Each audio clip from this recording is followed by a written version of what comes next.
Hi friends, welcome to Goldy kitchen. இன்றைக்கி நம்ம பார்க்குறது வந்து ஒரு கார்டனிங் டிப்ஸ் தான். மாடித்தோட்டத்தில் எப்சம் சால்ட் வந்து நம்ம எப்படி யூஸ் பண்ணுறது அப்படிங்கிறது பார்க்கலாம். நம்மளுடைய தோட்டங்கள் பொதுவாகவே பார்த்திங்கன்னா நல்ல பச்சை பசேன்னு இருக்கும். இந்த இலைகள்லாம் பார்த்திங்கன்னா ரொம்ப க்ரீனரியாக இருக்கும். அதுபோல் ஃப்ளவர்ஸ்லாம் பார்த்திங்கன்னா நல்ல அதுக்கூடிய கலர்களில் வந்து நல்ல ஒரு டார்க்கான அந்த மாதிரி ஒரு கலர் ஷேடில் வந்து இருக்கும். ஸோ இது வந்து ஒரு சில நேரங்களில் பார்த்திங்க அப்படின்னாச்சுன்னா அந்த இலைகள் வந்து ஒரு மாதிரி மஞ்சள் கலர் அடிச்சுட்டு அடி இலைகள்லாம் வந்து உதிர ஆரம்பிக்கும். ஸோ அதே போல் ஃப்ளவர்ஸ்லாம் பார்த்திங்க அப்படின்னாச்சுன்னா ஃப்ளவர்ஸ் வந்து ஒரு ஹெல்த்தியான ஒரு ஃப்ளவர்ஸாக இருக்காது, கலர் ஒரு மாதிரி ஃபேடான போல் இருக்கும். ஸோ இதற்கு காரணம் பார்த்திங்க அப்படின்னாச்சுன்னா நம்மளுடைய மாடி தோட்டத்தில் இருக்கிற மண் கலவையில் வந்து மெக்னீஷியம் சல்ஃபேட் குறைபாடு இருக்குது அப்படின்னு அர்த்தம். ஸோ எப்சம் சால்ட்டுங்கிறது மெக்னீஷியம் சல்ஃபேட்டை தான் நம்ம வந்து எப்சம் சால்ட் அப்படிங்கிறோம். இது ஒரு நேச்சுரல் ஃபெர்டிலைசர் தான். ஸோ இது வந்து பார்த்திங்கன்னா நம்ம தக்காளி செடிகள் வீட்டில் வச்சுருக்கிறது, அதே போல் மிளகாய் செடிகளெல்லாம் வந்து இது வந்து எஃபெக்ட் வந்து நம்ம நல்லா இது இருக்கும். ஸோ தக்காளி செடிகளில் பார்த்திங்கன்னா உங்களுடைய தக்காளி செடி ரொம்ப கொத்தாக காய்க்கும். ஸோ காய்ச்சி அது நல்லா விளைஞ்சி வந்து அது பழுக்கிற ஸ்டேஜில் பார்த்திங்க அப்படின்னா இந்த மாதிரி இருக்கும். ஸோ இது என்ட்ராட் அப்படின்னு சொல்லுவாங்க. ஸோ இதுக்கு காரணமும் சல்ஃபர் அண்ட் கால்சியம் வந்து குறைபாடு. ஸோ இதை வந்து நீங்கள் வந்து மெக்னீஷியம் சல்ஃபேட் யூஸ் பண்ணாலும் வந்து அதை வந்து நிவர்த்தி பண்ணலாம். அதே போல் மிளகாய் செடியில் பார்த்திங்க அப்படின்னாச்சுன்னா உங்களோட மிளகாய் செடி வந்து நல்லா காய்ச்சிட்டு ஒரு டைமில் பார்த்தீங்கன்னா அதுவும் இதே போல் வந்து அந்த எல்லோ லீஃப் போல் வந்து ஒரு ஹெல்தி இல்லாத ஒரு ஸ்டெடி போல் இருந்துகிட்டு இருக்கும். இலைகள்லேயே வந்து சுருட்டு இருக்கும். ஸோ இந்த மாதிரி டைம்லேயும் வந்து நீங்கள் வந்து இந்த மெக்னீஷியம் சல்ஃபேட் அதாவது எப்சம் சால்ட்டை வந்து நீங்கள் வந்து இதுக்கு கொடுத்தீங்க அப்படின்னாச்சுன்னா இதிலேருந்து அந்த செடியை வந்து நீங்கள் நிவர்த்தி பண்ணி மறுபடியும் நல்லா காய்க்க வைக்கலாம். ஸோ இந்த மெக்னீஷியம் சல்ஃபேட் அதாவது இந்த எப்சம் சால்ட்டை எப்படி பயன்படுத்துறது அப்படிங்கிறது பார்த்துலாம். இது நார்மலாக எல்லா கார்டனிங் ஷாப்லேயும் கிடைக்கும். ஸோ இது வந்து பார்த்திங்கன்னா சுகர் போல் இருக்கும். இந்த சுகர் போல் இருக்கிறத வந்து நீங்கள் வந்து 1 டீஸ்பூன் அளவுக்கு எடுத்து அதை வந்து 1 லிட்டர் தண்ணியில் வந்து மிக்ஸ் பண்ணிக்கோங்க.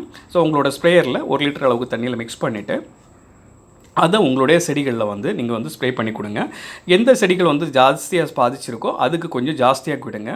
ஸோ இதே போல் கொடுக்கலாம். அது இல்லாமல் ரெகுலராகவே நம்ம வந்து 15 நாளுக்கு ஒரு முறை வந்து இந்த மெக்னீஷியம் சல்ஃபேட் எப்சம் சால்ட்டை வந்து நீங்கள் தண்ணீரில் கரைச்சி ஸ்ப்ரே பண்ணிவிட்டு வந்தீங்கன்னா உங்களோட செடிகள் வந்து ரொம்ப பச்சை பசேன்னு இருக்கும். இது வந்து நீங்கள் வந்து செடிகளுக்கு மாடித்தோட்டத்தில் மட்டும் இல்லாமல் நீங்கள் வந்து உங்களோட லான்லாம் இருக்குல்ல, ஸோ லான் அந்த மாதிரி இதுலேயும் வந்து நீங்கள் வந்து பயன்படுத்தலாம். அதே போல் மாடித்தோட்டத்தில் மரங்கள் வச்சுருந்தீங்கன்னு வைங்களேன், அதாவது பெரிய கண்டெய்னரில் நீங்கள் மரங்கள் வச்சுருக்கீங்கன்னா அதுக்கும் நீங்கள் வந்து யூஸ் பண்ணலாம்.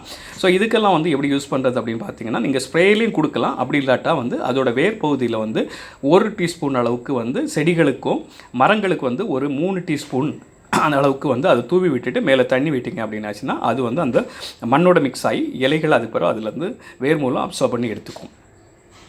ஸோ இந்த மெக்னீஷியம் சல்ஃபேட் வந்து குளோரோஃபில்லாக ஃபார்ம் பண்ணுறதுல ரொம்ப ஒரு முக்கியத்துவம் வாய்ந்தது. ஸோ அது மூலம் தான் ஒளி சேர்க்கை நடந்து நம்மளுக்கு அந்த ஃபோட்டோசிந்தசிஸ்ங்கிறது வந்து ப்ராசஸ் நடக்குது. ஸோ மெக்னீஷியம் சல்ஃபேட் வந்து எந்தெந்த செடிகளில் வந்து குறைபாடு இருக்கோ அந்த செடிகள் வந்து ஒரு மாதிரி இலைகள் வந்து பழுப்பு நிறத்தில் ஆரம்பிக்கும். ஸோ இது தெரிஞ்ச உடனே நீங்கள் இதுக்கு வந்து ரியாக்ட் பண்ணி நீங்கள் அதுக்கு ஸ்ப்ரே பண்ணிங்க அப்படின்னாலே உங்களோட செடிகளை வந்து நல்லா இது பண்ணலாம். அது மட்டும் இல்லாமல் நீங்கள் வந்து 15 நாள் இடைவெளிக்கு ஒருக்க நீங்கள் இதை கொடுத்துட்டு வர நேரம் உங்களோட செடிகள் கார்டன் வந்து எப்பவுமே ஒரு நல்ல க்ரீனரியாக இருக்கும், ஒரு ஃப்ரெஷ் லுக்கில் இருந்துகிட்டு இருக்கும். ஸோ இந்த இது வந்து நீங்கள் வந்து மினிமம் 15 நாளைக்கு ஒருக்கா தான் கொடுக்கணும். நீங்கள் அதுக்கு குறைவாக வாரத்துக்கு ஒருக்கா நான் அடிக்கடி கொடுக்குறேன் அப்படின்ட்டு கொடுத்துட்டிங்கன்னா செடியில் வந்து வேறு தாக்கங்கள் வந்துடும். ஸோ அதனால் முடிஞ்ச அளவுக்கு 15 நாள் இடைவெளியில் ஒருக்கா நீங்கள் வந்து ஸ்ப்ரே பண்ணியோ இல்லை வேர்லேயோ வந்து நீங்கள் இதை கொடுத்து பார்க்கலாம். ஸோ இதை வந்து நீங்கள் நல்லா வந்து யூஸ் பண்ணி பாருங்கள். உங்களுக்கு வந்து அது நான் சொன்ன சில குறைபாடுகள் இருக்கிறது வந்து கண்டிப்பாக நிவர்த்தி ஆகும். அது நிவர்த்தி ஆச்சு அப்படின்னாச்சுன்னா எனக்கு கமெண்டில் வந்து நீங்கள் வந்து சொல்லுங்கள். இந்த வீடியோ பிடிச்சிருக்கும் உங்களுக்கு. ஸோ இந்த வீடியோ வந்து உங்களுக்கு உண்மையிலே ஒரு பெனிஃபிட்டாக இருந்துச்சு அப்படின்னாச்சுன்னா அதை ஃபுல்லாக இது பண்ணி அதை யூஸ் பண்ணி பாருங்கள். உங்களோட ஃப்ரெண்ட்ஸுக்கும் ஷேர் பண்ணுங்கள், லைக் பண்ணுங்கள், கமெண்ட் பண்ணுங்கள். இன்னொரு நல்ல வீடியோவில் நான் வந்து மறுபடியும் உங்களை வந்து சந்திக்கிறேன். அதுவரை உங்களிடமிருந்து விடைபெறுகிறேன். நன்றி, வணக்கம்.